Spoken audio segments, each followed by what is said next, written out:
പിന്നെ വിവിധ 15ഓളം പദ്ധതികൾക്ക് വേണ്ടി പിൽക്കാലത്ത് ചെയ്യുന്ന പിന്നെ പദ്ധതികൾക്ക് വേണ്ടി തഹിയ എന്നുള്ള ഫണ്ട് രൂപീകരിച്ചപ്പോ അതിക്ക് ഒറ്റ പൈസ കൊടുക്കരുത് എന്ന് പറഞ്ഞ ആളുകളില്ലേ, ഏത് ഒറ്റ പൈസ കൊടുക്കരുത്, അത് പിന്നെ പ്രശ്നങ്ങളൊക്കെ തീരട്ടെ എന്നിട്ട് മതി കൊടുക്കല് എന്നൊക്കെ പറഞ്ഞുകൊണ്ട് പരമാവധി അത് മുടക്കാൻ ശ്രമിച്ചു. പക്ഷേ സമസ്തയുടെ മക്കള് അവര് മുടക്കാൻ തുടങ്ങിയപ്പോൾ ഏറ്റവും കൂടുതൽ കൊടുക്കാനാണ് ശ്രമിച്ചത്. ഇന്ന് 32 കോടിയിലധികമായി. ഇനി ഇൻഷാ അല്ലാഹ് ഇനി അതങ്ങനെ തുടർന്നു പോയിക്കൊണ്ടിരിക്കും. സമസ്ത അതിനൊരു ലക്ഷ്യം ഇത്ര ഉണ്ടാകണം എന്ന് പറഞ്ഞിട്ടുണ്ട്.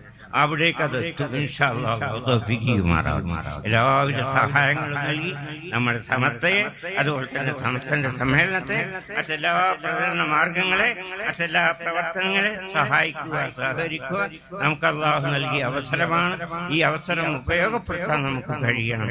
എന്നാൽ മഹാന്മാരോടൊപ്പം നമുക്കും തന്നെ ഒത്തുചേരാൻ കഴിയും. അല്ലാഹു തൗഫീഖ് നൽകി അനുഗ്രഹിക്കുമാർ.